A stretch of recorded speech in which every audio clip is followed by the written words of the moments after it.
La primera vez que sentí que había algo mal en aquella casa fue en una madrugada silenciosa de agosto, cuando el viento del norte venía seco, caliente y cargado de polvo del desierto. Me había levantado para buscar agua, porque mi garganta vive raspando de noche, y fue ahí que escuché aquel chirrido, corto, ahogado, como si alguien arrastrara las uñas por la madera del pasillo. Al principio, pensé que era solo el armario viejo quejándose del cambio de temperatura, como siempre hacía cuando el calor apretaba allí en San Miguel de las Cruces, pero el segundo ruido, ese lo reconocí. Era un susurro, un tipo de susurro que yo ya había escuchado antes, muchos años atrás, en una época en que yo misma temblaba solo de oír su nombre. Mi nombre es Leonor Méndez Cabrera, pero la gente de aquí siempre me llamó Nora, desde el tiempo en que corría descalza por las calles de tierra, en los años 50, con olor a maíz asado viniendo de las casas y música de radio crepitando a lo lejos. Tengo 78 años hoy, pero en aquella madrugada sentí el peso de cada uno de esos años, cuando me di cuenta de que, aún viejo, enfermo y preso en una cama, don Osvaldo Méndez todavía encontraba una forma de herir a quien estuviera a su alcance. La casa estaba apagada. Solo la luz débil de la lámpara de petróleo en la cocina aclaraba el camino. Cuando llegué cerca de su cuarto, sentí aquel olor extraño, una mezcla de perfume barato con algo que no era perfume. Era miedo. Y el miedo tiene olor, sí, olor a sudor frío, a desesperación tratando de esconderse. Antes incluso de abrir la puerta, escuché la respiración de Marisol, corta, trémula, completamente diferente de aquella voz firme que ella había usado el primer día de trabajo. Reconocí aquella respiración, porque ya había sido la mía por muchos años. Empujé la puerta despacio con la mano sudada, y lo que vi allí, nunca lo olvidaré. El viejo Osvaldo no necesitaba las piernas para hacer daño. Bastaba la lengua venenosa, los ojos sucios de intención, y la mano flaca de huesos marcados sujetando la muñeca de la joven como si fuera una esposa de hierro. Hablaba bajo, con aquella voz arrastrada que siempre fue peor que un grito. Promesas asquerosas, crueles, perversidades que ningún hombre con honor sería capaz de pronunciar ni en su lecho de muerte. Marisol estaba acorralada en la esquina, ojos grandes de terror, intentando forzar una sonrisa para no derrumbarse. Una sonrisa que yo conocía bien. Yo ya había usado aquella sonrisa por décadas, y fue allí, con la puerta entreabierta, que un escalofrío helado subió por mi nuca. Aquel tipo de escalofrío que susurra: «Demoraste demasiado para ver esto». No entré. Todavía no. Me quedé parada, mirando, escuchando, y sintiendo algo dentro de mí quebrarse, como losa antigua. Por primera vez en la vida, no sentí piedad de él. Nada de pena, nada de excusa. Nada de él está enfermo. Lo que sentí fue otra cosa. Caliente, firme, sólida, coraje. Fue en aquella madrugada que la historia realmente comenzó. El reloj en la sala marcaba las 4:52 de la mañana. La oscuridad afuera aún era densa. Un terciopelo negro salpicado de estrellas frías sobre el desierto de Chihuahua. El aire de la madrugada, normalmente un alivio del calor implacable de San Miguel de las Cruces, parecía pesado, estancado. Fue el sonido lo que me despertó. No un sonido fuerte, sino un sonido seco, un golpe sordo, como un libro cayendo de un estante bajo. Vino de su cuarto, del cuarto de Osvaldo. Mi primer pensamiento, turbio de sueño, fue el catéter. Otra vez. A los 78 años, mi cuerpo ya no saltaba de la cama. Se desenrollaba, cada articulación protestando con un chasquido bajo. Me calcé mis viejas pantuflas de lana, el suelo de baldosa fría mordiéndome los pies. El pasillo que llevaba a su cuarto era corto, pero en aquella madrugada me pareció un túnel interminable. Cada paso resonaba en el silencio de la casa, un silencio que, durante 57 años de matrimonio, aprendí a descifrar. Había el silencio de la paz, el silencio de la rabia contenida y el silencio de la tormenta inminente. Este era diferente. Era un silencio tenso, como la cuerda de una guitarra estirada al punto de reventar. La puerta del cuarto estaba entreabierta, una rendija de oscuridad. La empujé despacio, la madera vieja crujiendo como un lamento, y fue entonces que el olor me golpeó. No era el olor habitual de enfermedad, de antiséptico y de lino viejo que impregnaba aquel cuarto desde el derrame que lo dejó en cama hacía 7 años. Era algo más primitivo, un olor acre de sudor frío, de miedo, y de una maldad tan palpable que casi me hizo atragantar. La luz débil de la lámpara de cabecera proyectaba sombras largas y distorsionadas en la pared, y allí estaba él, Mi marido, don Osvaldo Méndez, el hombre cuya parálisis de la cintura para abajo lo transformó en un rey inmóvil en su trono de almohadas. Pero su rostro no estaba paralizado. Estaba vivo con una expresión que nunca había visto en todos nuestros años juntos. Una sonrisa ancha, exponiendo los dientes amarillentos por el tabaco de una vida entera. Una sonrisa que no alcanzaba los ojos. Sus ojos, pequeños y hundidos, brillaban con una lucidez cruel, clavados en la figura encogida en el rincón más oscuro del cuarto. Era Marisol, la nueva enfermera, una muchacha de 20 años, de una aldea vecina, con ojos grandes y asustados como los de un venado atrapado en los faros de un coche. Ella estaba de pie, inmóvil, su bata blanca destacándose contra la pared de adobe. Tenía los brazos cruzados sobre el pecho, como si intentase protegerse de algo invisible. Y Osvaldo, mi marido paralizado, sujetaba su muñeca, su mano, la única parte de su cuerpo, además de la cabeza, que aún poseía una fuerza sorprendente, agarraba el brazo fino de la muchacha con una tenacidad que desmentía su condición. La escena era surrealista. Un hombre en cama, impotente, dominando completamente a una joven sana y fuerte. Pero el dominio no era físico, era algo mucho peor. Él no gritaba, él susurraba. Las palabras salían de su boca en un silbido bajo y venenoso, palabras que yo no lograba distinguir desde la puerta, pero cuyo efecto era devastador. El cuerpo de Marisol temblaba violentamente. Una lágrima solitaria escurría por su mejilla, brillando a la luz tenue. Ella no luchaba, no gritaba. Estaba paralizada por el veneno que él le inyectaba por los oídos. En aquel instante, el tiempo se detuvo. El tic-tac del reloj desapareció. El canto del grillo afuera se silenció. Todo lo que existía era aquella escena grotesca, el depredador inmóvil y su presa aterrorizada. Y yo, en la puerta, la testigo silenciosa. En ese momento, con la claridad cortante de un trozo de vidrio, comprendí por qué razón Graciela se había ido llorando después de 2 días, por qué el currículum impecable de Sofía no le impidió desaparecer sin siquiera recibir el pago, por qué la joven y eficiente Carmen me dijo, con los ojos en el suelo, que había recibido una oferta mejor en Ciudad Juárez. No era el trabajo, no era el salario, era él. Era el monstruo que se escondía bajo las sábanas blancas y la fachada de un viejo enfermo e indefenso. Y yo, su esposa, había sido ciega.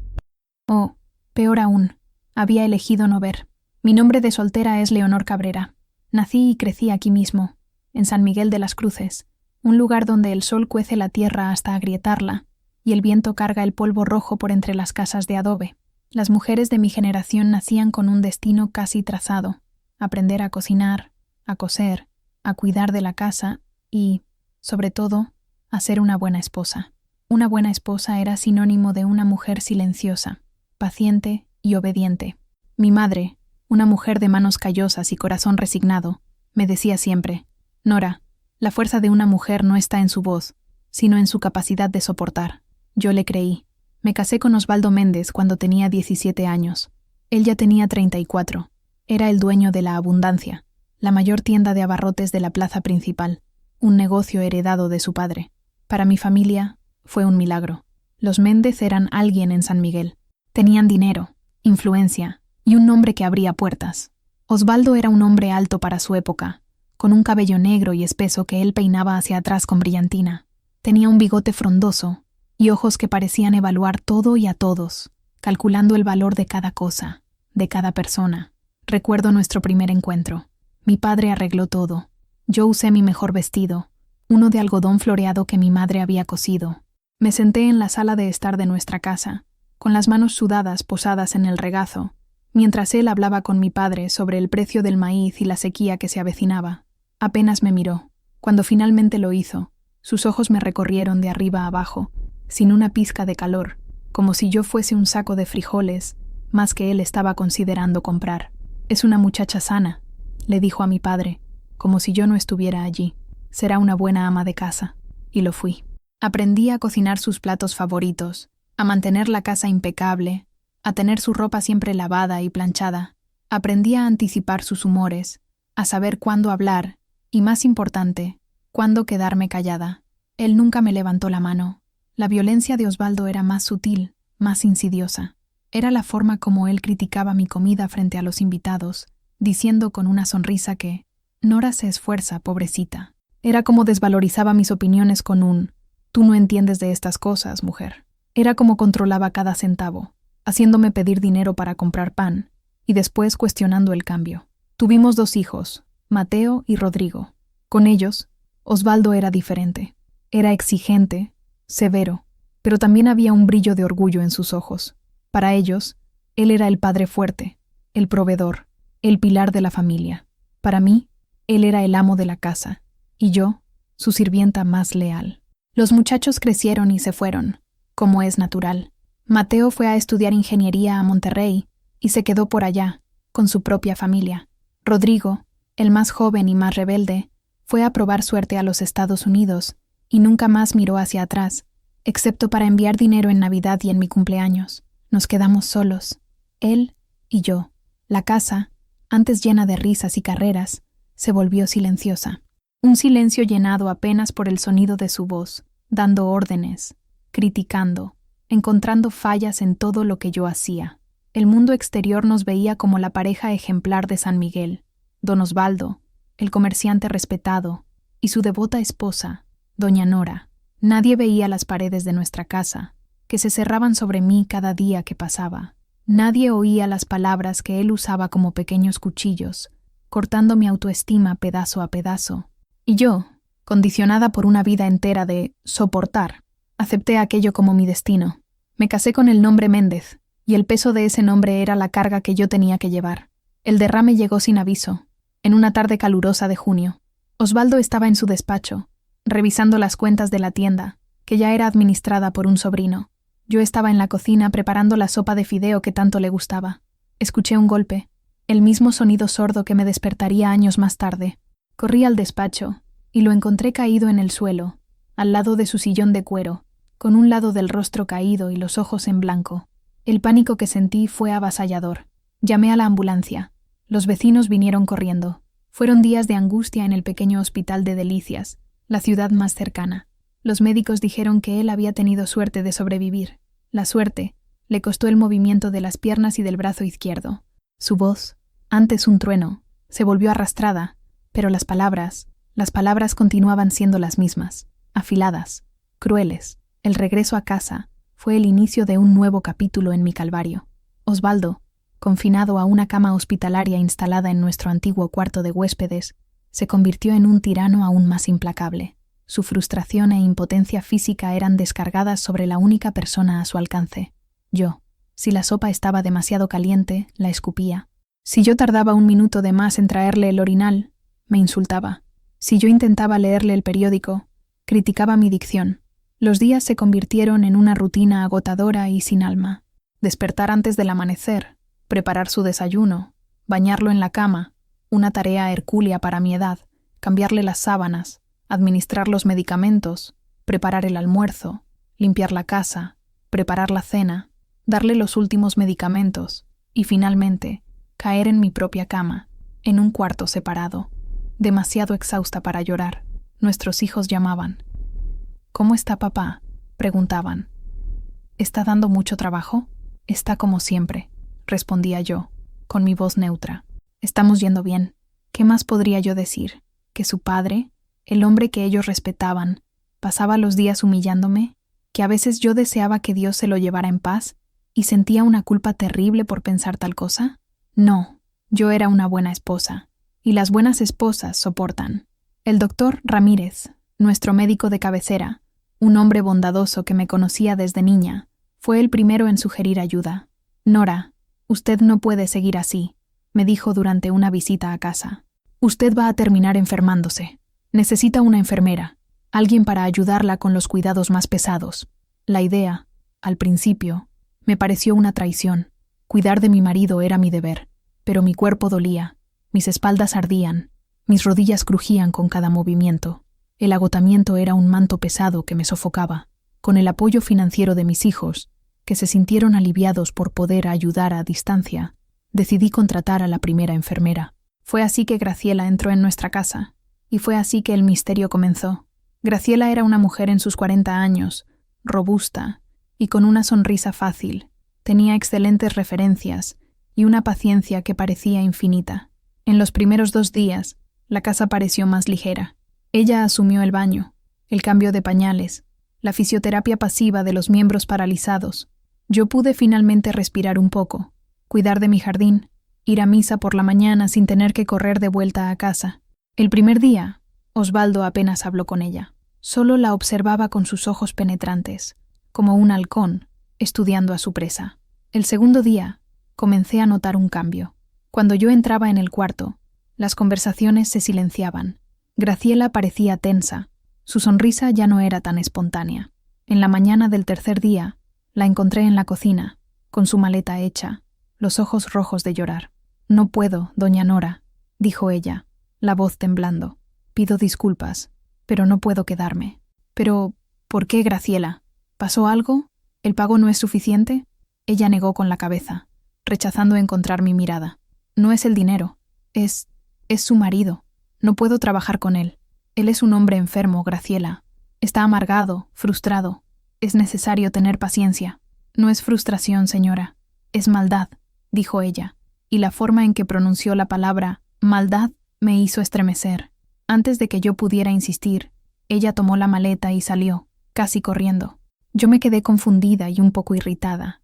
«¿Maldad? ¡Qué disparate!», murmuré para mí misma. «Es un viejo enfermo. La gente hoy en día es demasiado sensible». Atribuí su partida a la falta de carácter, a la delicadeza de aquella generación que no sabía lo que era el verdadero trabajo duro. La segunda fue Sofía, una enfermera mayor, viuda, con reputación de ser firme pero justa. Duró una semana. Su partida fue aún más extraña.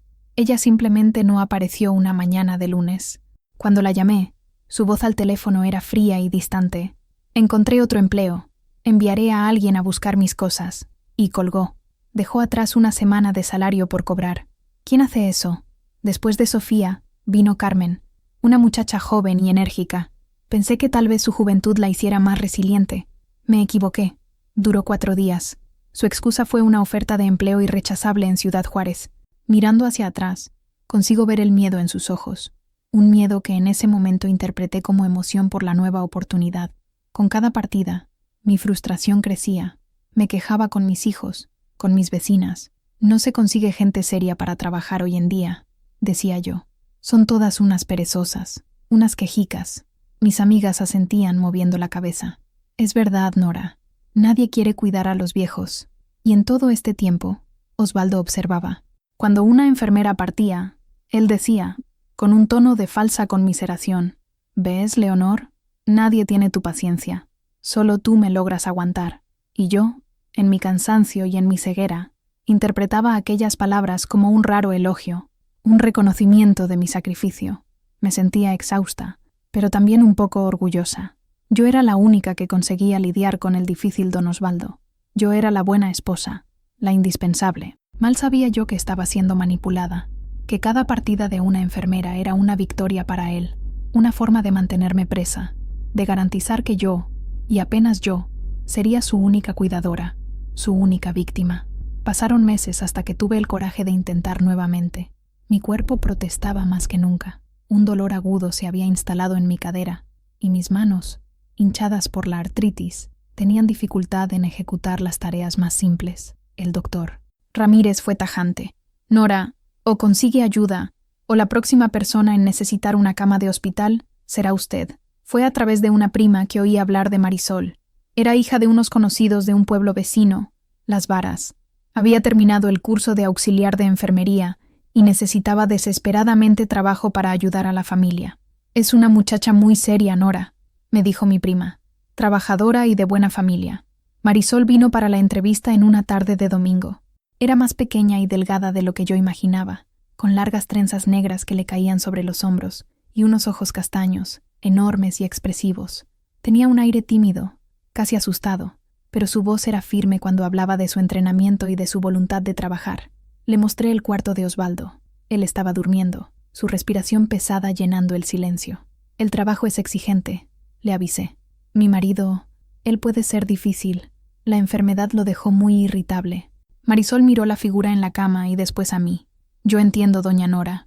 Tengo paciencia». Había algo en su sinceridad que me tocó. Decidí darle una oportunidad. La contraté.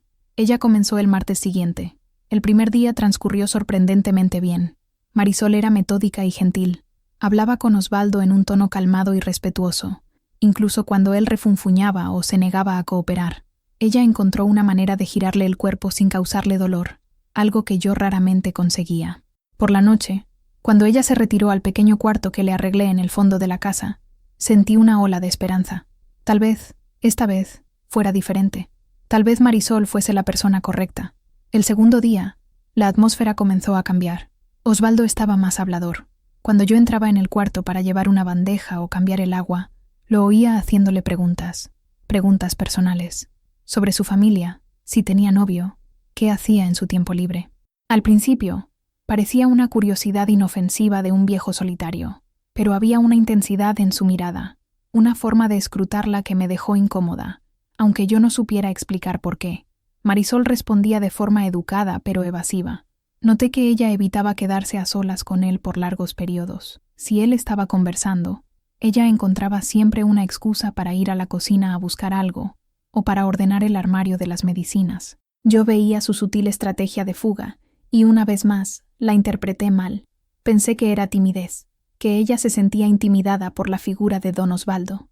Aquella noche, la noche antes del descubrimiento, Marisol estaba visiblemente perturbada en la cena. Apenas tocó la comida. ¿Está todo bien, mi hija?, le pregunté. Ella levantó los ojos del plato, y vi en ellos una sombra de miedo. Sí, doña Nora, estoy solo un poco cansada. Este trabajo es cansado. Estuve de acuerdo, ignorando la alarma que sonaba bajito en el fondo de mi mente. Mañana se sentirá mejor. Ella no se sentiría mejor. Y yo estaba a punto de descubrir la terrible razón. La tormenta que se formaba en silencio dentro de aquellas 4 paredes estaba a punto de reventar.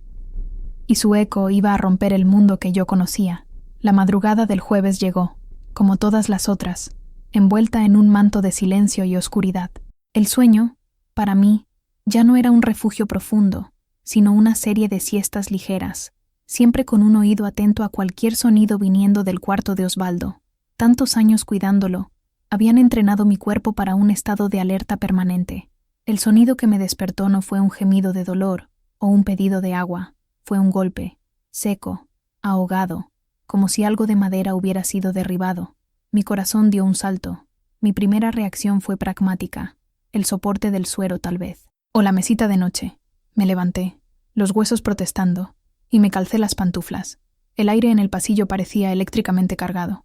Al acercarme a la puerta de su cuarto, escuché algo más, un murmullo, una voz baja, sibilante, la voz de Osvaldo, y otro sonido, casi imperceptible, un llanto contenido, un sollozo tragado. Era Marisol. Mi mano se detuvo sobre el picaporte frío. Una parte de mí, la parte condicionada por décadas de «no te metas en sus asuntos», quería retroceder, volver a la cama y fingir que no había oído nada. Era la voz de la supervivencia, la voz que me había permitido aguantar durante tanto tiempo. Pero otra parte de mí, una parte que yo apenas reconocía, estaba harta del misterio, harta de la tensión, harta de sentir que algo estaba profundamente mal en mi propia casa. Con un temblor que recorrió todo mi cuerpo, empujé la puerta. No la abrí de par en par, apenas la abrí lo suficiente para ver. La escena que se desarrolló ante mí está grabada en mi memoria con la nitidez de una pesadilla. El golpe había sido la muleta de Marisol, que ella usaba para apoyarse cuando ayudaba a Osvaldo a sentarse. Estaba caída en el suelo. La luz de la lámpara de cabecera lanzaba un círculo amarillento sobre la cama, dejando el resto del cuarto en penumbra. Marisol estaba de espaldas a mí, acorralada entre la cama y la pared. Su cuerpo estaba rígido, los hombros encogidos. Osvaldo estaba semisentado, apoyado en una pila de almohadas. Su rostro, normalmente pálido y flácido, estaba congestionado de una energía maligna. Su sonrisa era una grieta grotesca en su cara, y su mano derecha, la mano buena, agarraba la muñeca de Marisol con una fuerza inhumana. Sus palabras, ahora audibles, eran como ácido. Él no hablaba sobre su dolor o sus necesidades. Hablaba de ella, una muchacha bonita como tú, sola en el mundo. Debes sentirte muy sola. Un hombre viejo como yo, lleno de dinero, podría cuidar bien de ti. Muy bien. Su voz era melosa, pero por debajo de la miel había veneno. ¿Qué harías por un poco de seguridad, Muéstrame cómo eres agradecida. Muéstrame lo que una muchacha como tú hace para complacer a un hombre. Cada palabra era una violación. Él la estaba desnudando con su lenguaje inmundo, acorralándola no con su cuerpo, sino con su posición de poder, su edad, su condición de patrón enfermo que exigía compasión. Él estaba usando su propia vulnerabilidad como un arma. Lo que me rompió no fue solo lo que él decía, sino el placer que él obtenía de aquello. El brillo en sus ojos era el de un depredador saboreando el miedo de su presa. Él se alimentaba del terror de Marisol, de su humillación, de su incapacidad de reaccionar. Ella estaba atrapada, no solo por su mano, sino por el respeto debido a un anciano, por el miedo de perder el empleo, por la vergüenza, y yo, en la puerta, sentí el suelo desaparecer bajo mis pies. 57 años de matrimonio se deshicieron en aquel momento. Las pequeñas crueldades, las humillaciones públicas, el control financiero, los comentarios despreciativos, todo se alineó, formando una imagen clara y monstruosa. No eran apenas los defectos de un hombre a la antigua, no era mal genio, era esto, esta maldad calculada y sádica. La enfermedad no lo había vuelto así. La enfermedad apenas había retirado todas las otras distracciones y concentrado su esencia en su estado más puro, y su esencia estaba podrida. En aquel momento, en el umbral de aquella puerta, yo no sentí rabia. La rabia vendría más tarde, una ola caliente y purificadora. Lo que sentí primero fue un frío profundo, un frío que se instaló en mis huesos y heló mi sangre. Fue el frío de la verdad de que mi vida entera había sido construida sobre una mentira. La mentira de que yo estaba casada con un hombre difícil, pero honrado. La mentira de que mi sacrificio tenía algún valor, alguna nobleza. El sonido de mi propio aliento, un suspiro trémulo, rompió el hechizo. Osvaldo giró la cabeza en mi dirección. La sonrisa cruel desapareció, sustituida por una máscara de irritación. «¿Qué quieres, mujer? ¿No ves que estoy conversando con la muchacha?» Su voz, la misma voz que me había intimidado durante décadas, no tuvo ningún efecto. Fue como si yo estuviese oyendo a un extraño. La autoridad que él siempre había ejercido sobre mí se había evaporado. Marisol aprovechó su distracción para jalar el brazo con fuerza. Liberándose, ella corrió hacia la esquina opuesta del cuarto, el rostro bañado en lágrimas, la mano masajeando la muñeca roja. Yo avancé hacia dentro del cuarto. Mis pasos, normalmente vacilantes, eran firmes. Me detuve al pie de la cama, entre él y la muchacha. Miré el rostro de mi marido, y por primera vez en mi vida, lo vi como él realmente era. No como mi proveedor, no como el padre de mis hijos, no como el enfermo que necesitaba mis cuidados. Vi un hombre débil, un cobarde que solo lograba sentirse poderoso al disminuir a los otros. «Basta», dije yo. Mi voz salió baja, pero con una firmeza que sorprendió a ambos. Me sorprendió a mí misma. Osvaldo intentó recuperar el control. «¿Basta de qué? ¿Te estás volviendo senil? Vuelve a la cama. Marisol, ven acá a acabar tu trabajo». «Ella no va a ningún lado», dije yo, sin desviar los ojos de los suyos. «Y tú te vas a callar». Un destello de furia pasó por sus ojos, seguido de algo que se parecía al shock. Él nunca me había oído hablar así. En 57 años. Me giré hacia Marisol. La muchacha estaba encogida, temblando. Fui hasta ella y, con una gentileza que no sentía hace mucho tiempo, le toqué el hombro. «Vete a tu cuarto, hija mía. Cierra la puerta. Por la mañana yo te llevo a casa. Nadie te va a hacer más daño». Ella me miró, sus grandes ojos llenos de confusión y un vislumbre de gratitud. Asintió en silencio y salió apresuradamente del cuarto, sus sollozos resonando por el pasillo. Me quedé sola con él. El silencio en el cuarto era ahora pesado, denso con palabras no dichas y verdades expuestas. «¿Te volviste loca, Leonor?», siseó él. «¿Vas a tirar una buena ayuda por causa de un capricho de una criada?» Ella estaba inventando cosas. Yo negué con la cabeza lentamente. «No, Osvaldo. Por primera vez vi la verdad. Yo oí. Y ahora entiendo. Entiendo a Graciela, a Sofía, a Carmen. Entiendo todo». Él abrió la boca para protestar, para insultarme, para colocarme de vuelta en mi lugar. Pero yo no le di la oportunidad. Le di la espalda, una cosa que nunca había hecho en medio de una discusión. Fui hasta la puerta y paré. «Esta noche», dije yo, con la voz clara y fría como el vidrio roto, cambió todo. Se acabó. Cerré la puerta tras de mí, dejándolo solo en la oscuridad con su propia maldad. En el pasillo, me apoyé en la pared. las piernas temblando incontrolablemente. No era de miedo, era el temblor de una estructura entera desmoronándose, para que algo nuevo, algo mío, pudiese finalmente ser construido. No volví a la cama, fui a la cocina, el corazón de la casa, mi dominio y, en muchos aspectos, mi prisión. Me senté a la mesa de madera gastada, la misma mesa donde amasé pan, ayudé a mis hijos con las tareas y lloré en silencio innumerables veces. Pero en aquella madrugada, la cocina parecía diferente. Parecía un cuartel general. La adrenalina de la confrontación dio lugar a una claridad helada. Se acabó. Yo había dicho las palabras, pero ¿qué significaban? No podía simplemente expulsarlo. Él era mi marido, un hombre enfermo y discapacitado. La sociedad, la iglesia, mi propia familia, todos se pondrían de su lado. Me verían como una esposa cruel y desnaturalizada que abandonaba al marido en su lecho de dolor. Ellos no habían visto lo que yo vi, no habían oído lo que yo oí. Me di cuenta de que mi lucha no podía ser librada con emoción. Tenía que ser librada con inteligencia, con estrategia.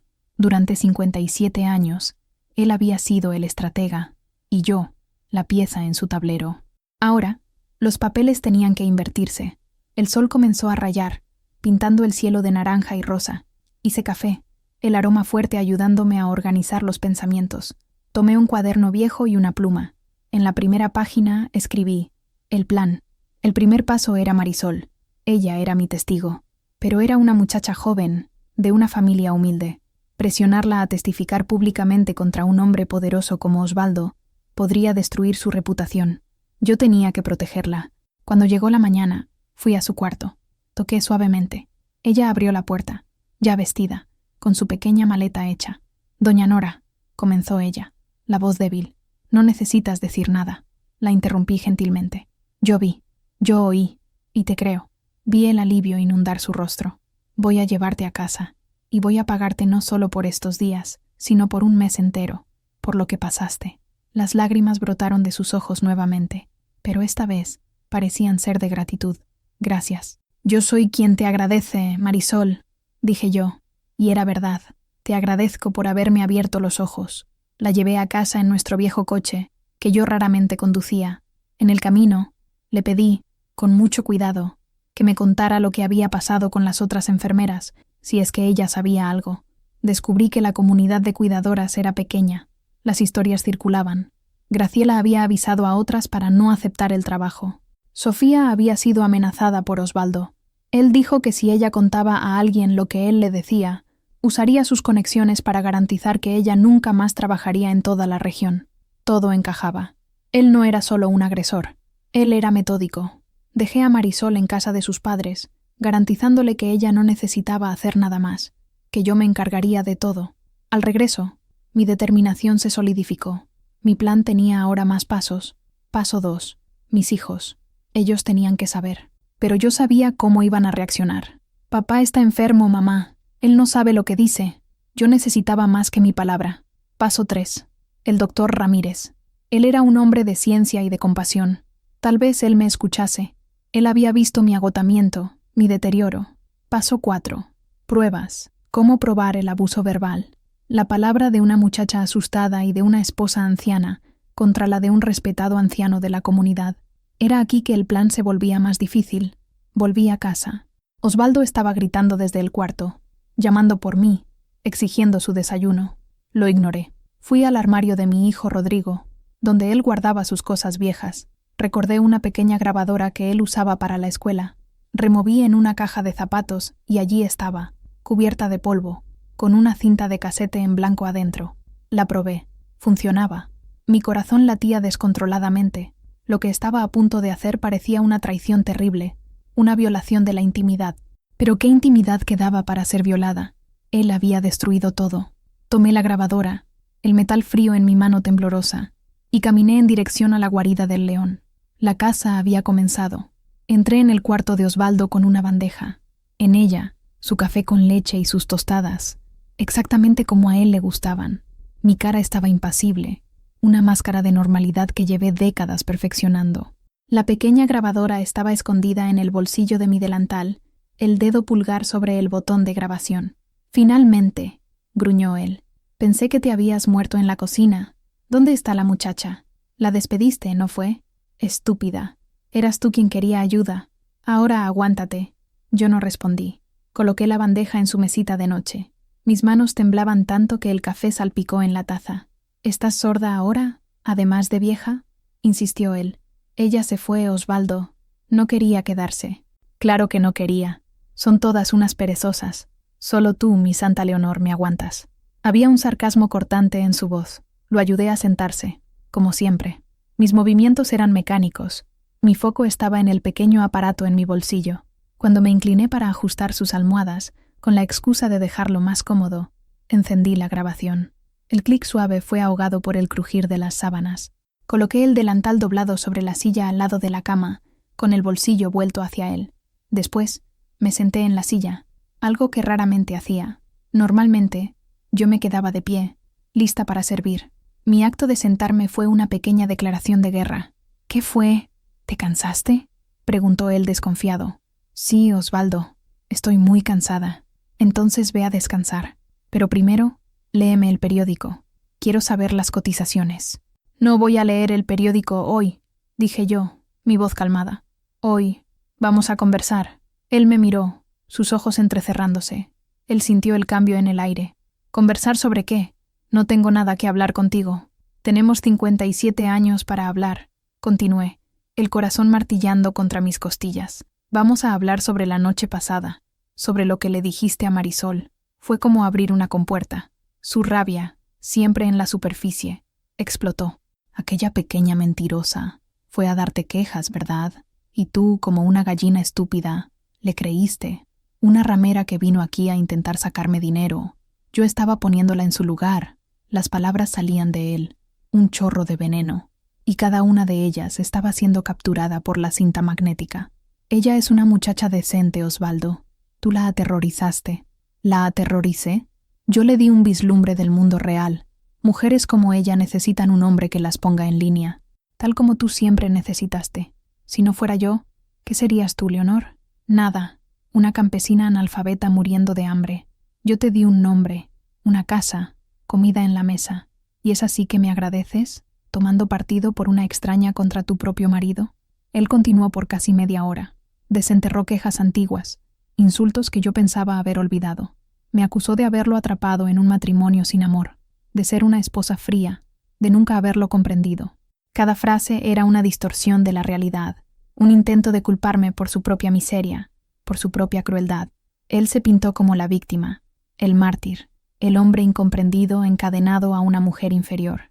Y yo lo dejé hablar. Me quedé en silencio, absorbiendo el ataque, sintiendo cada palabra como una puñalada. Pero esta vez, el dolor era diferente. No era el dolor de la humillación, era el dolor de la confirmación. Cada insulto, cada mentira, era una prueba más para mi causa. Yo estaba recolectando el veneno para poder fabricar el antídoto. Cuando él finalmente se cayó, exhausto por su propia furia, su respiración jadeante, yo me levanté. Gracias por la conversación, Osvaldo, dije yo, mi voz desprovista de emoción. Tomé mi delantal y salí del cuarto. En la seguridad de la cocina, saqué la grabadora del bolsillo. Mis manos temblaban tanto que casi la dejo caer. Rebobiné un poco la cinta y presioné el play. La voz de él, distorsionada y sibilante, llenó mi cocina. ¿Qué serías tú, Leonor?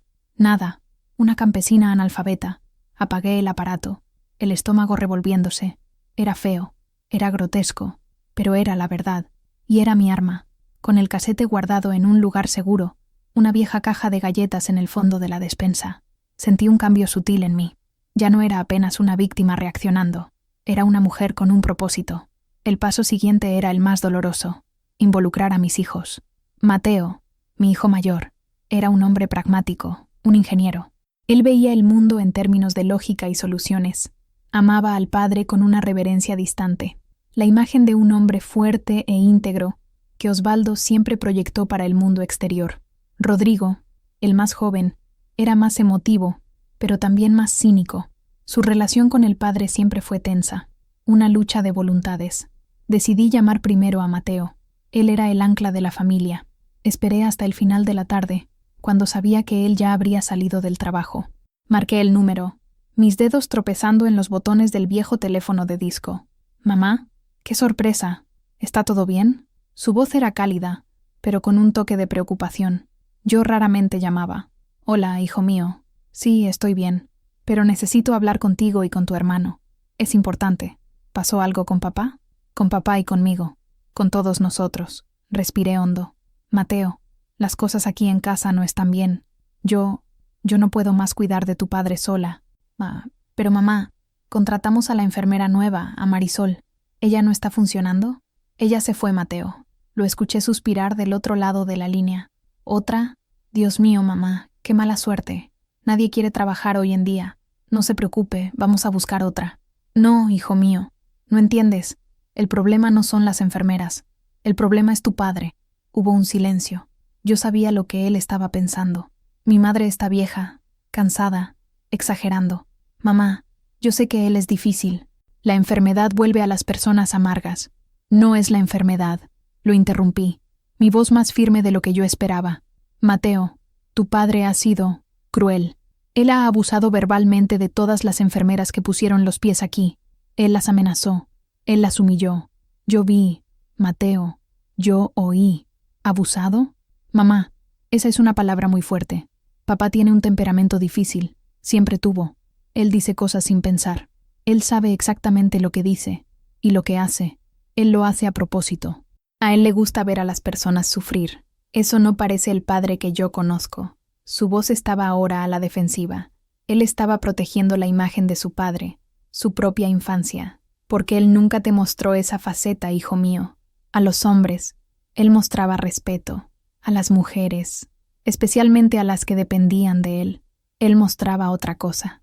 La conversación continuó por algunos minutos más, un doloroso empuje y jale entre mi nueva y chocante realidad y su negativa a aceptarla. Él intentó ser apaciguador, prometió hablar con el padre, sugirió que yo tal vez estuviese bajo demasiado estrés. Cada palabra de él era un pequeño golpe, una invalidación de mi experiencia. Finalmente dije, Mateo, no te estoy pidiendo tu opinión, te estoy informando de lo que está sucediendo. Y te estoy diciendo que esto va a cambiar. Yo tengo pruebas. ¿Pruebas? ¿Qué tipo de pruebas? Una grabación. Una grabación de él diciéndome lo que piensa de mí, lo que él hizo. Te la voy a enviar. A ti y a Rodrigo. Después de escucharla, conversamos otra vez. El silencio del otro lado de la línea era ahora de puro shock. ¿Grabaste a papá? Sí, lo grabé, porque yo sabía que nadie me creería, ni incluso mis propios hijos. Colgué el teléfono, el corazón doliendo. Dolía tener que hacer aquello, tener que forzar a mis hijos a ver el lado feo del hombre que ellos admiraban. Pero era necesario. Para mi liberación, la verdad, por más fea que fuese, tenía que salir a la luz. Al día siguiente, fui al correo. Puse 2 copias del casete en 2 sobres acolchados, uno para Monterrey, otro para California. Al dejar caer los sobres en el buzón, sentí que había cruzado un punto de no retorno. La guerra había sido declarada. Mientras las cintas viajaban hacia mis hijos, avancé al siguiente paso de mi plan. El doctor Ramírez. Lo llamé, con mi voz deliberadamente frágil y cansada. Le dije que Osvaldo parecía más agitado de lo normal y que yo estaba preocupada. Le pedí que viniera a hacer una visita a casa. Llegó al final de la tarde, con su viejo maletín de médico en la mano y su rostro amable marcado por la preocupación. Lo conduje a la recámara de Osvaldo. Mi esposo, que no sabía nada sobre las cintas o mis planes, estaba de mal humor, como siempre. «¿Qué hace este aquí?», refunfuñó cuando vio al médico. «Yo no te llamé». «Hola, Osvaldo», dijo el doctor Ramírez con calma. «Leonor estaba preocupada por ti. ¿Cómo te has sentido?» «Me siento como un hombre atrapado en una cama». «¿Cómo crees que me siento? Y esta mujer no me ayuda en nada». Despidió a la última enfermera por puro capricho. El doctor lo examinó, revisó su presión arterial, escuchó su corazón. Mientras lo hacía, yo observé. Observé la forma en que Osvaldo me hablaba en presencia del médico, el tono desdeñoso, las órdenes disfrazadas de peticiones. «Leonor, tráeme agua». «No, esa no, la del filtro. Eres una inútil». El doctor Ramírez no dijo nada, pero vi sus ojos registrando todo. Era un hombre observador. Después de terminar el examen, dijo: «Osvaldo, voy a conversar un poco con Leonor en la cocina. Vuelvo enseguida». En la cocina, se sentó a la mesa, con la mirada seria. «Físicamente, él está estable, Nora. La presión está un poco alta, pero es de esperar. Lo que me preocupa eres tú. Pareces exhausta. Era mi señal. Las lágrimas que había contenido durante días acudieron a mis ojos. Esta vez no eran de debilidad, sino una herramienta. Una parte de mí se sentía mal por manipular la situación, pero estaba luchando por mi vida. No aguanto más, doctor, dije, con la voz quebrada. No es el trabajo físico, es él, la forma en que me trata, la forma en que trató a las enfermeras. Ellas no se fueron por pereza, huyeron. Me incliné hacia adelante, bajando la voz como si compartiera un secreto terrible. Él dice cosas horribles, crueles, las asusta. La última muchacha, Marisol, salió de aquí temblando de miedo. Él la acorraló. El doctor Ramírez me escuchó en silencio, su rostro endureciéndose. Juntó las puntas de los dedos, pensativo. Siempre supe que Osvaldo tenía un carácter difícil, Nora, pero esto que me estás contando, esto es más que mal genio. Esto es abuso. La palabra, dicha en voz alta por otra persona, me dio fuerza. Yo no estaba loca, no estaba exagerando. Sí, susurré, es abuso, y ya no puedo vivir así. Estoy enferma de miedo y de tristeza en mi propia casa. ¿Qué quieres hacer, Nora?, preguntó él, con el tono de un aliado. No lo sé, mentí, queriendo que la solución viniera de él, para darle más peso. No puedo ponerlo en la calle, pero no puedo seguir siendo su única cuidadora. Es peligroso para mí, y es peligroso para cualquier otra mujer que entre en esta casa. Se quedó en silencio por un largo momento, ponderando.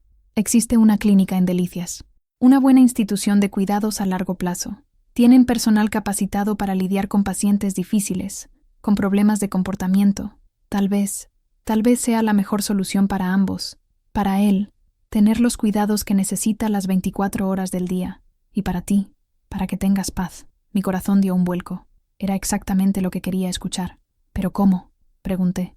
Él nunca aceptaría ir. ¿Y mis hijos? Deja a tus hijos conmigo, dijo él. Y en cuanto a Osvaldo, a veces, las decisiones médicas deben tomarse por el bienestar de todos los involucrados, incluso contra la voluntad del paciente. Si la situación en casa es insostenible y perjudicial para tu salud, como su médico, tengo el deber de intervenir. Cuando el doctor Ramírez salió, sentí que el segundo pilar de mi plan encajaba en su lugar. Tenía un diagnóstico profesional, no solo de su condición física, sino de la situación tóxica que él había creado. Ahora, solo necesitaba el apoyo de mis hijos. Solo necesitaba que escucharan la cinta. Pasaron 4 días. 4 días de una tensión insoportable. En casa, yo funcionaba en modo automático. Cuidaba de Osvaldo con una eficiencia fría y distante. Evitaba conversaciones. Respondía a sus provocaciones con silencio. Él sentía mi distancia, y eso lo enfurecía aún más. La atmósfera en la casa era irrespirable. Cada vez que el teléfono sonaba, el corazón se me salía por la boca. En la noche del 4.º día, era Mateo. Su voz era diferente, desprovista de la jovialidad habitual. Estaba plana, pesada. «Mamá, hijo mío». Hubo un largo silencio. Podía escucharlo respirar del otro lado. «Escuché la cinta», dijo finalmente. Su voz era casi un susurro. La escuché 3 veces. No quería creerlo. Esperé, sin decir nada. La esposa de Rodrigo me llamó. Él también la escuchó. Él estrelló el teléfono contra la pared. Luego salió a caminar y todavía no ha vuelto. Me senté, sintiendo que las piernas me flaqueaban. «Es él, Mateo», dije suavemente. «Esa es su voz. Es el hombre con quien viví durante casi 60 años. Yo no tenía idea, mamá. Él nunca... Con nosotros era duro, pero nunca así. Lo que te dijo, las cosas que dijo sobre ti». Su voz se quebró. Por primera vez en su vida adulta, escuché a mi hijo mayor luchando contra las lágrimas. «¿Cómo aguantaste esto? ¿Por qué nunca dijiste nada? Porque así me enseñaron, hijo mío. Porque él era tu padre, y yo no quería destruir la imagen que tenías de él. Y porque una parte de mí terminó creyendo las cosas que él decía, que yo no era nada sin él. Eso es mentira». Su voz explotó, llena de una rabia protectora. «Es una mentira horrible. Tú eres la mujer más fuerte que conozco. Tú nos criaste, te encargaste de todo. Y él te estaba haciendo esto a tus espaldas, en silencio». Fue un momento decisivo. La validación que yo ansiaba, la fe que temía nunca recibir, estaba allí, en la voz destrozada de mi hijo. «El doctor Ramírez me llamó hoy», continuó Mateo, cambiando su tono del shock a la resolución. Me explicó la situación. Habló de la clínica en Delicias. Al principio dudé, pero después de escuchar la cinta, «Mamá, tiene razón. Tú no puedes seguir viviendo así, ni un día más.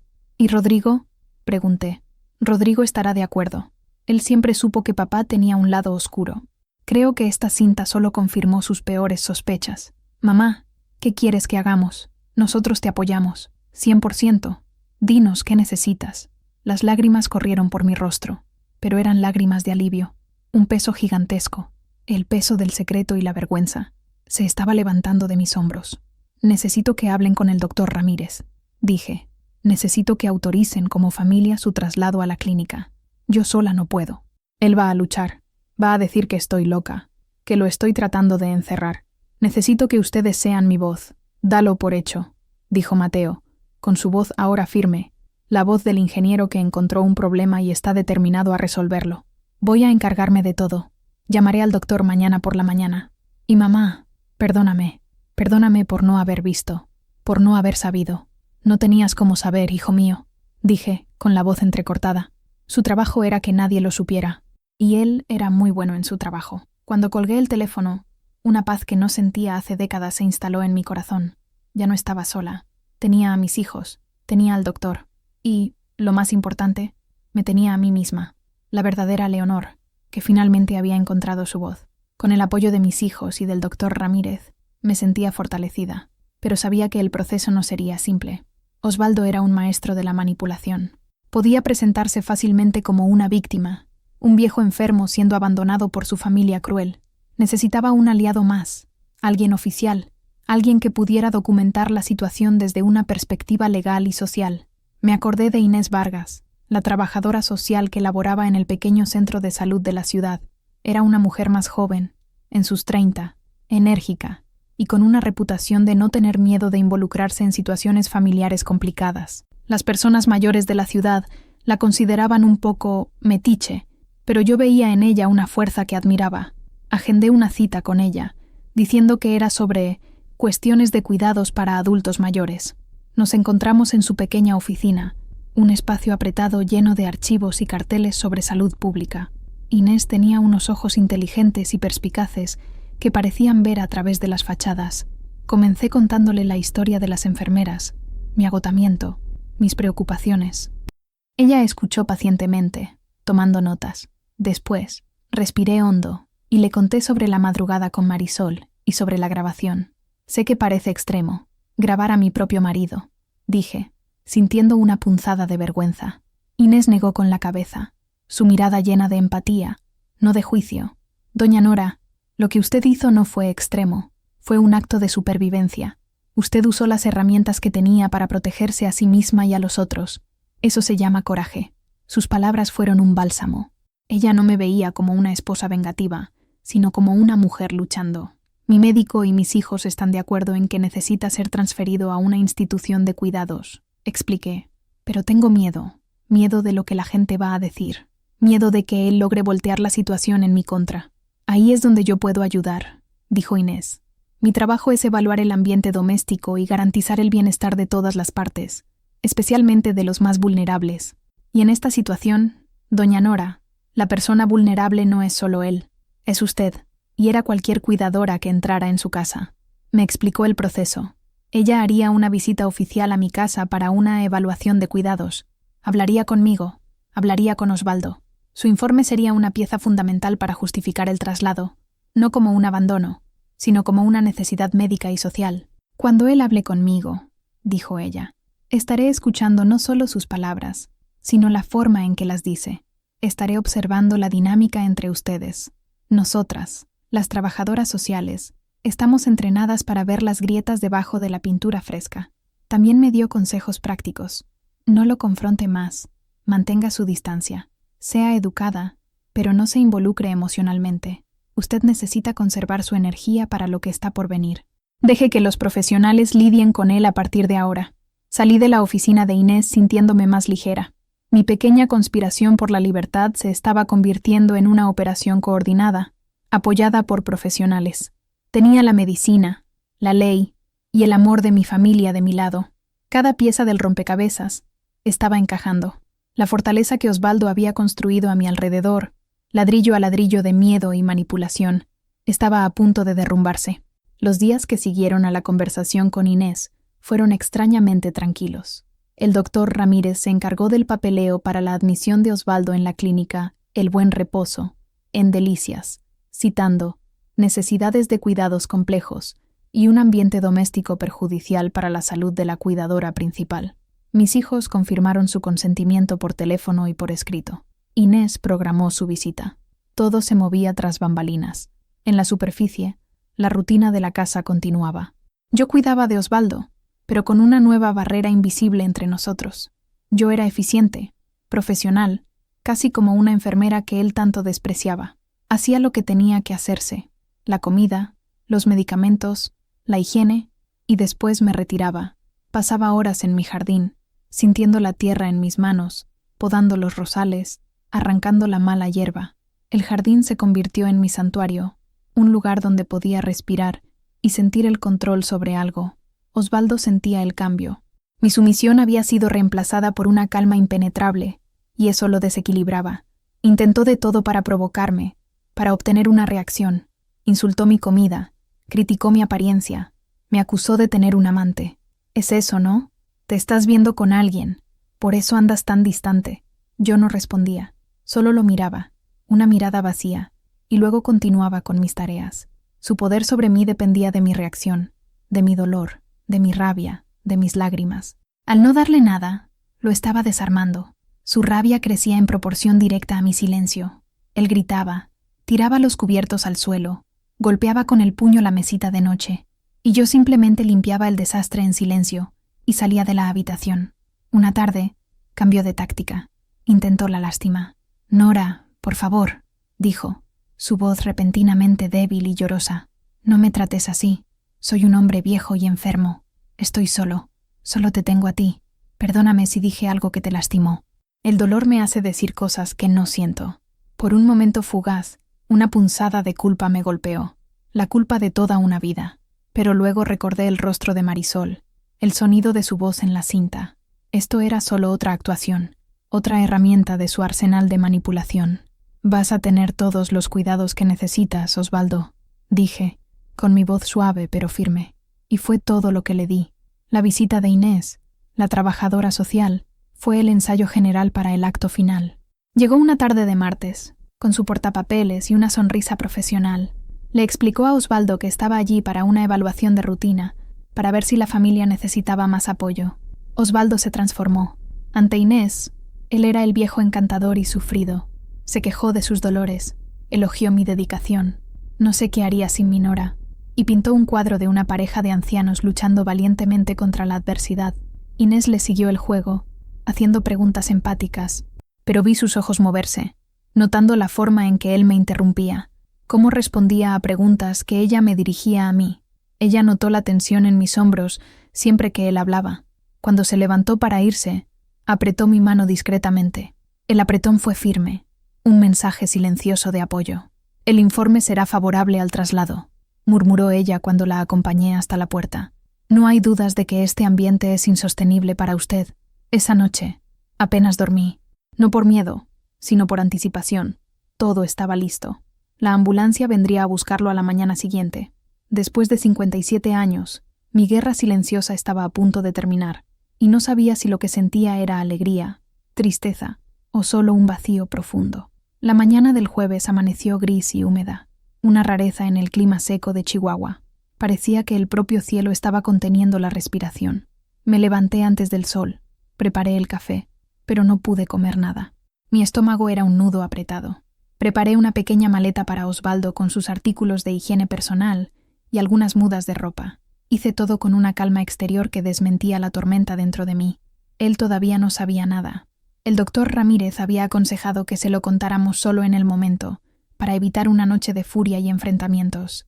A las 9 de la mañana, escuché el sonido distante de una sirena, que fue apagada cuando el vehículo giró en nuestra calle. Miré por la ventana de la sala, una ambulancia blanca, con las palabras «Servicios de Salud» en el lateral. Se estacionó frente a nuestra casa. 2 paramédicos, un hombre y una mujer, salieron. Justo detrás, llegó el coche del doctor Ramírez. Osvaldo, desde su recámara, escuchó el ruido. «¿Qué pasa ahí afuera, Leonor?» «Es un accidente». Mi hora había llegado. Respiré hondo y caminé hasta su cuarto.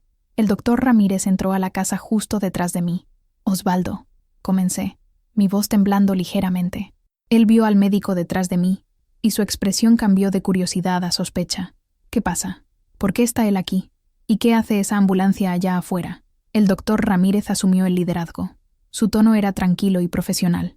Hola, Osvaldo. Estamos aquí para llevarte a un lugar donde puedas recibir mejores cuidados. ¿Mejores cuidados? Tengo los mejores cuidados aquí. Tengo a mi esposa. Me miró, sus ojos echando chispas de furia y de una comprensión que comenzaba a despuntar. ¿Fuiste tú? ¿Qué le has estado diciendo a este hombre? Osvaldo, la decisión fue tomada por tu familia y por mí, como tu médico, continuó el doctor Ramírez. Leonor ya no tiene condiciones de salud para cuidarte, y tu estado requiere supervisión constante. Vas a la clínica El Buen Reposo, en Delicias. Es un lugar excelente. ¿Clínica? Asilo. Están tratando de deshacerse de mí, encerrarme como un animal. Intentó levantarse, un movimiento inútil que solo hizo que su cuerpo inerte temblara de esfuerzo. Su furia era impotente, y eso la hacía aún más fea. Volcó su veneno hacia mí. ¡Traidora! Después de todo lo que hice por ti, me vas a tirar como basura para quedarte con la casa, con mi dinero. ¡Víbora! Las palabras, que antes me habrían destrozado, ahora resbalaban en mí. Yo ya no era su objetivo. Yo era una espectadora de su derrumbe. Los paramédicos entraron al cuarto con una camilla. Eran profesionales, acostumbrados a lidiar con pacientes difíciles. Se movieron con una eficiencia tranquila. «Señor Méndez, vamos a ayudarlo a pasar a la camilla», dijo la mujer. «No me toquen», gritó él. «Quiten sus manos de mí. Leonor, Leonor, no dejes que me lleven. Soy tu marido». Por primera vez, había pánico en su voz. El pánico de un tirano que ha perdido el control de su reino. Estaba siendo destronado, y no había nada que pudiera hacer. Lo transfirieron a la camilla con cuidado, pero con firmeza. Él continuó gritando, insultándome, maldiciendo al médico, llamándome por los nombres más viles que conocía. Su voz resonaba por la casa, la misma casa donde él había reinado en silencio por tanto tiempo. Mientras lo llevaban por el pasillo, su mirada encontró la mía. En esa mirada vi todo: rabia, odio, miedo y, por un breve instante, una súplica desesperada. La parte de mí que fue su esposa durante 57 años sintió una punzada de dolor, una sombra de piedad por aquel hombre roto y patético. Pero la otra parte, la Leonor que acababa de nacer, sabía que esta era la única manera de salvarme a mí misma. Los seguí hasta la puerta principal. Los vi subirlo a la ambulancia. Él seguía gritando mi nombre, su voz distorsionada por la rabia y la distancia. «Leonor, traidora, te vas a arrepentir de esto. Leonor». Las puertas de la ambulancia se cerraron, ahogando sus gritos. El vehículo arrancó lentamente, giró en la esquina y desapareció. El doctor Ramírez puso una mano en mi hombro. «Se acabó, Nora. ¿Estás segura ahora?» Me quedé allí, en el umbral de mi puerta, mirando la calle vacía. Las piernas me temblaban tanto que tuve que sostenerme del marco. El silencio que se instaló en la casa era diferente de todos los silencios que yo había conocido. No era un silencio de miedo o de tensión. Era un silencio vasto, absoluto, aterrador y al mismo tiempo lleno de promesas. Era el silencio de la libertad. Después de que la ambulancia desapareció, el doctor Ramírez se quedó conmigo un poco más. Me preparó un té de manzanilla y se sentó conmigo a la mesa de la cocina, la misma mesa donde mi plan había nacido. No dijo mucho, solo me hizo compañía, su presencia tranquila sirviendo de ancla en el mar de emociones que me asolaba. Cuando finalmente se fue, me encontré verdaderamente sola en mi casa por primera vez en casi 6 décadas. El silencio era tan profundo que podía escuchar el zumbido del viejo refrigerador y el tic-tac del reloj en la sala. Sonidos que antes eran ahogados por la presencia opresora de Osvaldo, ahora eran los únicos sonidos en mi universo. Caminé por la casa, de habitación en habitación, como una extraña en mi propia vida. Entré en el cuarto que había sido de él, el cuarto del enfermo. El olor a antiséptico aún flotaba en el aire, pero por debajo, el olor agrio de su presencia se estaba desvaneciendo. La cama de hospital vacía, con las sábanas arrugadas de su partida apresurada, parecía un monumento a una guerra terminada. Fui hasta la ventana y la abrí de par en par, algo que él nunca me dejaba hacer, quejándose de las corrientes de aire. El aire fresco de la mañana inundó el cuarto, trayendo consigo el olor a tierra húmeda de mi jardín y el perfume de las bugambilias. Parecía que la propia casa estaba exhalando, liberando un aliento que había estado contenido durante años. Sin pensarlo mucho, comencé a trabajar. Quité las sábanas de la cama, junté su ropa sucia, sus periódicos viejos, abrí su armario y comencé a vaciarlo. Sus camisas almidonadas, sus zapatos lustrados, los trajes que no usaba hacía años. Cada prenda de ropa era un recuerdo, un recordatorio de un evento, de una humillación, de un momento de silencio forzado. Puse todo en grandes bolsas de basura. Trabajé todo el día, movida por una energía que no sabía que poseía. Limpié el cuarto de arriba a abajo, fregué el suelo, lavé las cortinas, quité el polvo de superficies que no veían la luz del día hacía años. Cuando terminé, al atardecer, el cuarto estaba irreconocible. Olía a cloro y a limón, no a enfermedad y desesperación. Era solo un cuarto vacío, un lienzo en blanco. Esa noche, en lugar de retirarme a mi pequeño cuarto, llevé mis cosas, mi almohada, mi cobija, mi libro de oraciones, a nuestra antigua recámara principal, que él había abandonado tras el derrame y que yo nunca más tuve el valor de usar. Me acosté en la cama grande y fría, en medio del colchón, el lugar que nunca fue mío. Él siempre durmió en medio, forzándome a quedarme en la orilla. En la oscuridad, las lágrimas vinieron. No eran lágrimas de tristeza por su ausencia, sino lágrimas de luto por una vida que nunca tuve. Lloré por la muchacha de 17 años que se casó con un extraño, por la joven madre que aprendió a tragarse sus palabras, por la mujer de mediana edad que se convenció de que la felicidad no era para ella, y por la anciana que casi se dejó consumir por el deber. Lloré hasta no tener más lágrimas, un llanto purificador que lavó décadas de dolor, y después, por primera vez en años, me dormí. Un sueño profundo, sin sueños, sin sobresaltos, el sueño de alguien que ya no necesita estar de guardia. San Miguel de las Cruces es un pueblo pequeño. Las noticias viajan más rápido que el viento del desierto. Al día siguiente de la partida de Osvaldo, sabía que sería el centro de atención. Me preparé para las miradas, para los susurros, para el juicio. Cuando salí a comprar pan a la panadería de la plaza, sentí los ojos sobre mí. Las conversaciones paraban cuando yo pasaba. Las mujeres mayores, sentadas en sus bancos a la sombra, me miraban por encima de sus chales, sus expresiones una mezcla de curiosidad y desaprobación. Pobre don Osvaldo, escuché a una murmurar, abandonado por su propia esposa en la vejez.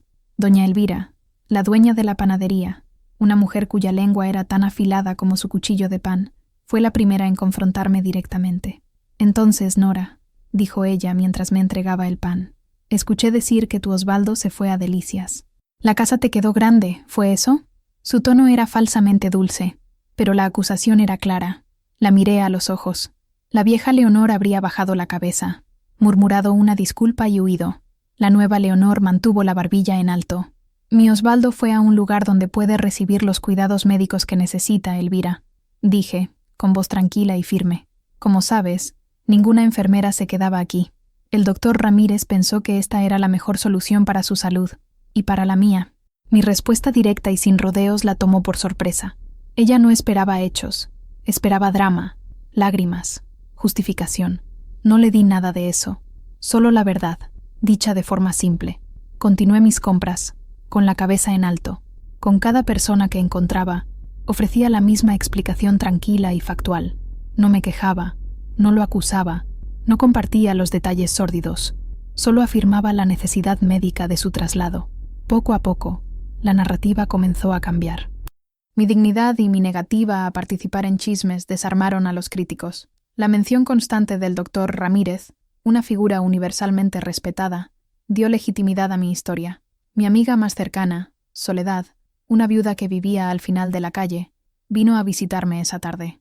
Nora, la gente está hablando, dijo ella preocupada. Lo sé, Sole, deja que hablen, pero están diciendo cosas feas, que lo echaste fuera. Le serví un café y me senté frente a ella. Y a ella, a mi única amiga verdadera, le conté un poco más. No todo, no los detalles más viles, pero lo suficiente. Le conté sobre mi agotamiento, sobre el miedo constante, sobre la forma en que las enfermeras huían. Soledad escuchó, sus ojos llenándose de compasión. Siempre supe que él era un hombre difícil, Nora, pero no tenía idea de que era así. Ay, mi amiga, lo que aguantaste. Y lo hiciste sola, en silencio. Tomó mi mano. Hiciste lo que tenías que hacer. lo que cualquiera de nosotras debería haber tenido el valor de hacer. Su apoyo significó el mundo para mí. Entendí que no necesitaba la aprobación de toda la ciudad, solo necesitaba la comprensión de aquellos que realmente importaban. Los susurros continuarían por un tiempo, pero, como el polvo levantado por el viento, acabarían por asentarse, y lo que quedaría sería la verdad de mi nueva vida. En los días y semanas que siguieron, comencé un proceso lento de reconquista de mi propio espacio. La casa, que durante tanto tiempo fue el territorio de él, comenzó a volverse mía. La primera cosa que hice fue cambiar los muebles de lugar. El pesado y oscuro sillón de cuero de Osvaldo, que dominaba la sala de estar como un trono, fue arrastrado a una esquina y cubierto con una sábana. En su lugar, coloqué mi mecedora y una pequeña mesa con mis macetas de violetas. La sala pareció inmediatamente más ligera, más aireada.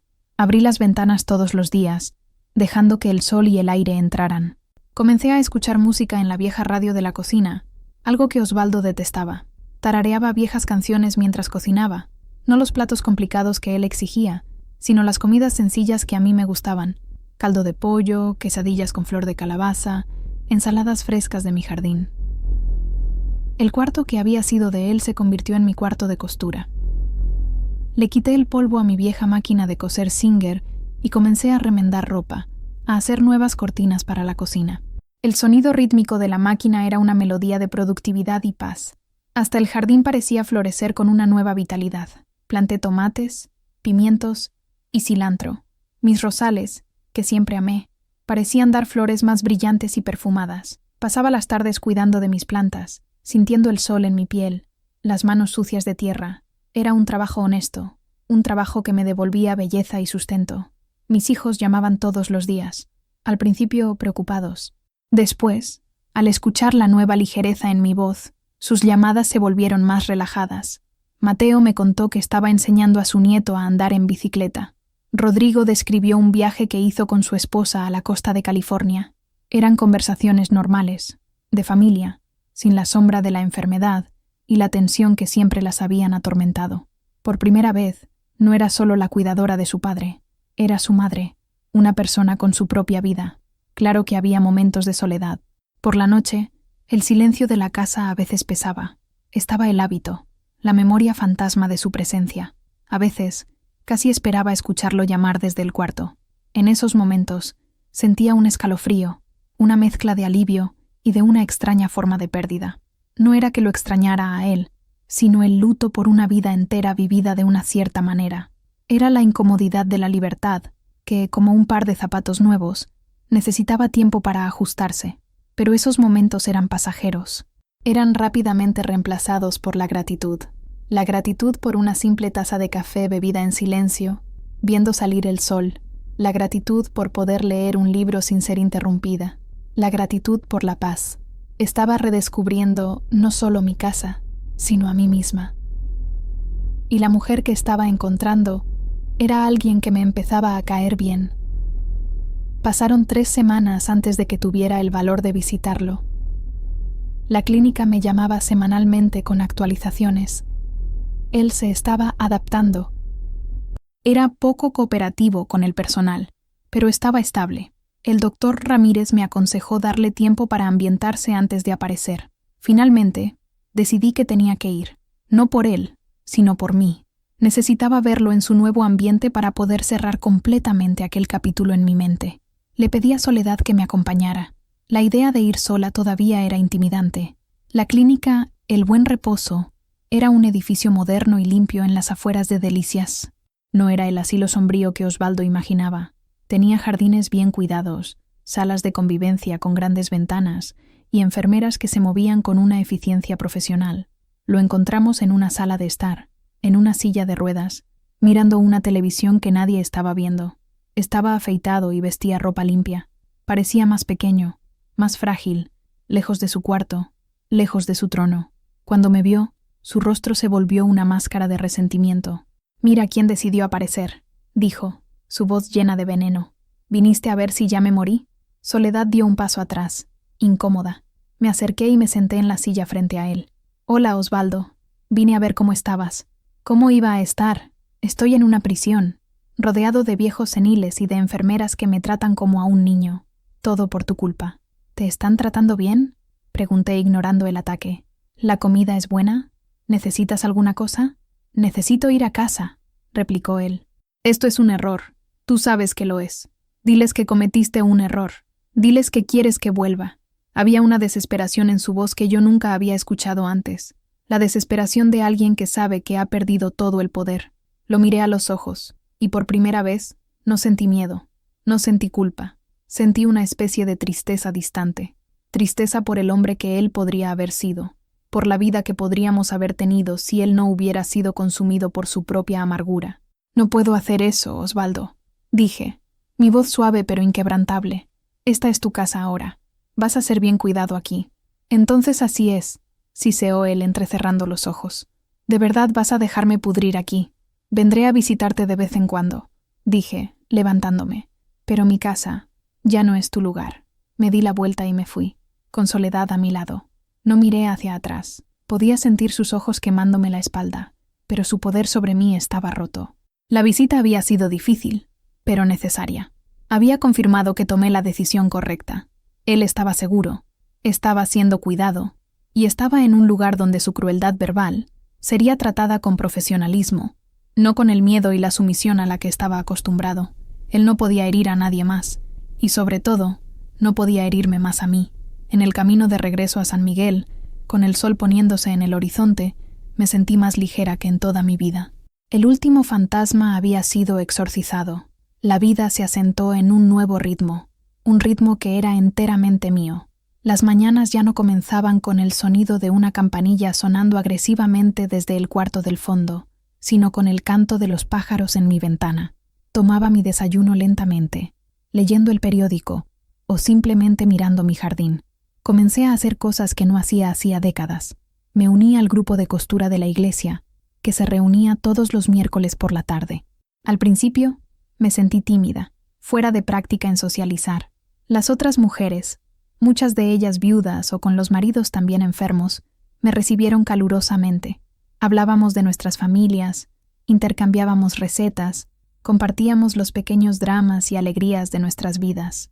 Descubrí que tenía una voz, que tenía opiniones, que la gente estaba interesada en escuchar lo que yo tenía que decir. Soledad se convirtió en mi compañera constante. Íbamos al mercado juntas, caminábamos por la plaza al final de la tarde, cuando el calor disminuía. A veces, nos sentábamos en su patio a beber agua de Jamaica y a conversar sobre todo y sobre nada. Su amistad llenó un vacío que yo ni sabía que tenía. Hasta mi relación con la comida cambió. Cocinar, que había sido una tarea llena de ansiedad y críticas, se convirtió en un placer. Probé nuevas recetas que encontraba en revistas. Hice un pastel de chocolate por primera vez en 30 años, simplemente porque se me antojó. El olor dulce llenando la casa era el olor de la libertad. Un día, al limpiar un cajón, encontré una caja con mis viejas acuarelas de la escuela. Recordé cuánto adoraba pintar cuando era muchacha, antes de que el matrimonio y las responsabilidades borraran esa parte de mí. Compré un bloque de papel y algunos pinceles nuevos en la papelería de la ciudad. Me senté en mi patio y comencé a pintar mis rosas. Mis manos, nudosas por la artritis, estaban un poco temblorosas, pero la sensación del pincel en el papel, del color esparciéndose, fue como reencontrar una parte perdida de mí misma. Mis pinturas no eran perfectas, pero eran mías. Eran expresiones de la belleza que veía a mi alrededor. Pinté las bugambilias moradas, el cielo azul profundo del desierto, el rostro arrugado pero sonriente de Soledad. Colgué mis mejores trabajos en las paredes de la sala, sustituyendo las viejas fotografías sepia de antepasados de Osvaldo. La casa se estaba llenando de color, llenándose de vida, llenándose de mí. Las visitas a la clínica se convirtieron en una rutina mensual. Eran siempre cortas y formales. Osvaldo nunca dejó de ser resentido, pero sus ataques se volvieron menos virulentos, más resignados. Parecía haber entendido que sus palabras ya no tenían poder sobre mí. Yo lo escuchaba, le preguntaba si necesitaba algo, le contaba las novedades de la ciudad y luego me iba. Era un deber que cumplía, no por amor u obligación, sino por un sentido de decencia humana. Él era el padre de mis hijos, era el hombre con quien había compartido una vida, aunque esa vida hubiera sido una prisión. No le deseaba mal, solo lo deseaba, lejos, Cerca de 6 meses después del traslado de Osvaldo, recibí una carta por correo. Era un sobre azul, con un sello de los Estados Unidos. La caligrafía era la de mi hijo Rodrigo. Mi corazón se apretó un poco. Rodrigo raramente escribía. Sus comunicaciones eran generalmente llamadas cortas, o tarjetas de cumpleaños con dinero dentro. Me senté en mi mecedora para leerla, con una taza de té enfriándose a mi lado. Querida mamá, te pido disculpas por tardar tanto en escribir. Para ser honesto, no sabía qué decir. Desde que escuché aquella cinta, he pensado mucho. En ti, en papá, en mí. He estado enojado. Enojado con él por haber hecho lo que hizo. Y enojado conmigo mismo por no haber visto, por no haber estado ahí para ti. Siempre supe que había algo mal. Recuerdo, cuando era niño, ver tu mirada apagarse cuando él entraba en una habitación. Recuerdo el silencio en la mesa de la cena después de que él te criticara. Recuerdo escucharte llorar bajito en tu cuarto una noche. Yo era un niño, no entendía. Y cuando crecí, lo único que quería era huir. Huí de San Miguel, huí de él. Pero al hacerlo, también huí de ti. Y por eso, te pido perdón. La cinta fue horrible, pero también fue una liberación. Confirmó que mi rabia, mis ganas de huir, no eran descabelladas, pero también me llenó de una admiración inmensa por ti. Tu fuerza, mamá, al soportar aquello durante tantos años, al protegernos a nosotros, al mantener a la familia unida, es algo que nunca voy a comprender completamente. Y tu valentía, ahora, al finalmente decir basta, es la mayor lección que me has dado. Laura, su esposa y yo hablamos mucho. Queremos que vengas a visitarnos. Queremos mostrarte el mar. Queremos que conozcas nuestra casa, nuestros amigos. Queremos cuidarte un poco, como tú siempre nos cuidaste a todos nosotros. No necesitas decidir ya, pero piénsalo. El boleto de avión es nuestro regalo para ti. Te amo mucho, mamá. Estoy tan orgulloso de ti. Con todo mi amor, Rodrigo. Leí la carta 2 veces, las lágrimas desenfocando las palabras. La culpa que yo cargaba por no haber sido una madre mejor, por haber estado siempre tan tensa y triste, comenzó a disiparse. Mi hijo me veía. Él veía mi lucha, mi fuerza, su perdón, que yo ni sabía que necesitaba. Curó una herida antigua en mi corazón. La idea de viajar, de ir a los Estados Unidos, de ver el mar, era aterradora y emocionante. Era algo que pertenecía a la vida de otras personas, no a la mía. ¿Pero por qué no? ¿Qué me lo impedía? Miré mi pintura de las rosas en la pared. Si yo podía crear belleza en una hoja de papel en blanco, tal vez pudiera también crear una nueva aventura en la página en blanco de mi vida. Doblé la carta y la coloqué junto a mi corazón. Tal vez, solo tal vez, yo iría a ver el mar. Un año pasó, un año de primeras veces. La primera vez que pasé la Navidad en paz, escuchando música clásica en la radio y hablando con mis hijos y nietos por teléfono durante horas. La primera vez que hice un pequeño viaje, en autobús, con Soledad, para visitar el santuario de Plateros en Zacatecas, un sueño que siempre tuve. La primera vez que dije no a una petición sin sentirme culpable. Mi salud mejoró. El dolor en mi cadera disminuyó. Mi sueño era tranquilo. El doctor Ramírez me dijo, durante un chequeo, que yo parecía 10 años más joven. La paz mental es la mejor medicina, Nora, dijo él sonriendo. La comunidad de San Miguel se había acostumbrado a mi nueva realidad. Los susurros habían muerto. Ahora, la gente me miraba con un nuevo tipo de respeto. Ya no era solo la pobre esposa de don Osvaldo. Era doña Nora, una mujer que vivía sola, que cuidaba de su jardín, que participaba en la vida de la iglesia, que pintaba cuadros bonitos. Era una mujer entera. Una tarde, estaba limpiando el polvo de mi cuarto y me detuve frente al gran espejo del ropero. Era un espejo antiguo, con la plata un poco manchada en los bordes. Miré mi reflejo. Vi a una mujer de casi 80 años, con el cabello blanco y el rostro surcado de arrugas. Cada arruga contaba una historia. Estaban las arrugas de preocupación alrededor de los ojos, las de tristeza en las comisuras de la boca, pero vi algo nuevo también. Mis ojos, que durante tanto tiempo estuvieron turbios de cansancio y resignación, estaban claros, brillantes. Había una chispa de vida en ellos. Mis hombros, que siempre estuvieron encorvados bajo un peso invisible, estaban derechos. Mi boca, que había aprendido a formar una línea tensa y silenciosa, estaba relajada, casi formando una sonrisa. No reconocí inmediatamente a la mujer en el espejo, y luego entendí por qué. Durante la mayor parte de mi vida, Yo me había visto a través de los ojos de Osvaldo.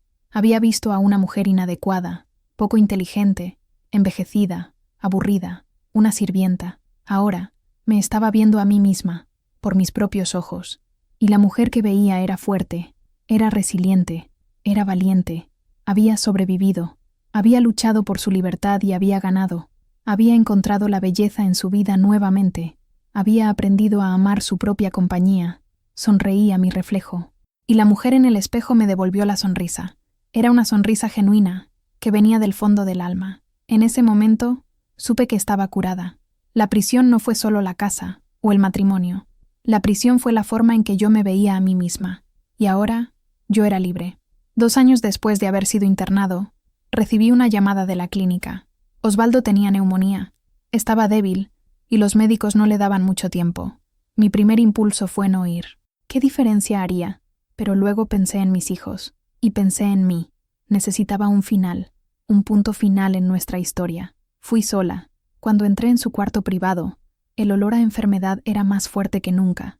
Él estaba acostado en la cama, muy delgado, la piel pálida y translúcida estirada sobre los huesos. Un tubo de oxígeno sibilaba junto a su nariz. Parecía haberse encogido. Su presencia, antes tan avasalladora, era ahora diminuta. Abrió los ojos cuando me acerqué. Estaban turbios, pero me reconocieron. Leonor, susurró, su voz un hilo de lo que fue. Me senté al lado de la cama. No sabía qué decir. ¿Viniste a ver el final del espectáculo?, dijo él, una chispa de su viejo sarcasmo parpadeando y muriendo. Vine a decir adiós, Osvaldo. Se quedó en silencio por un largo tiempo, su respiración un esfuerzo audible. Yo sé que no fui un buen marido, dijo él, las palabras saliendo con dificultad. Quedé impactada. En más de 60 años, nunca lo había escuchado admitir una falla.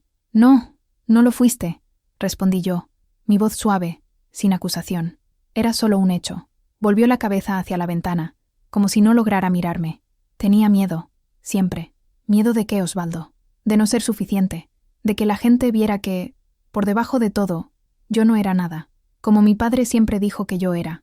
Herir a los otros, hacerme grande, era la única manera que conocía de sentirme fuerte. En aquel momento, no vi al monstruo. Vi a un hombre patéticamente triste, cuya vida entera había sido gobernada por el miedo y la inseguridad. Su crueldad no nació de la fuerza, sino de la más profunda debilidad. No lo perdonaba. Lo que hizo fue imperdonable, pero por primera vez lo comprendí, y la comprensión trajo consigo una especie de paz. «Descansa, Osvaldo», dije, y me levanté. Su mano, fina y huesuda, se movió ligeramente sobre la sábana, como si quisiera alcanzarme. Yo dudé. Después, con mucha suavidad, toqué sus dedos por un breve segundo. Su piel estaba fría como el papel. Fue nuestro último contacto. Salí del cuarto sin mirar atrás. Murió 2 días después. Mateo vino de Monterrey para el funeral. Rodrigo no pudo venir, pero envió flores. Fue una ceremonia pequeña. Algunas personas de la ciudad vinieron a dar sus condolencias, hablando del gran hombre que don Osvaldo había sido. Yo los escuché en silencio, asintiendo con la cabeza. Dejé que tuvieran su memoria de él. Mi verdad era diferente, y era solo mía.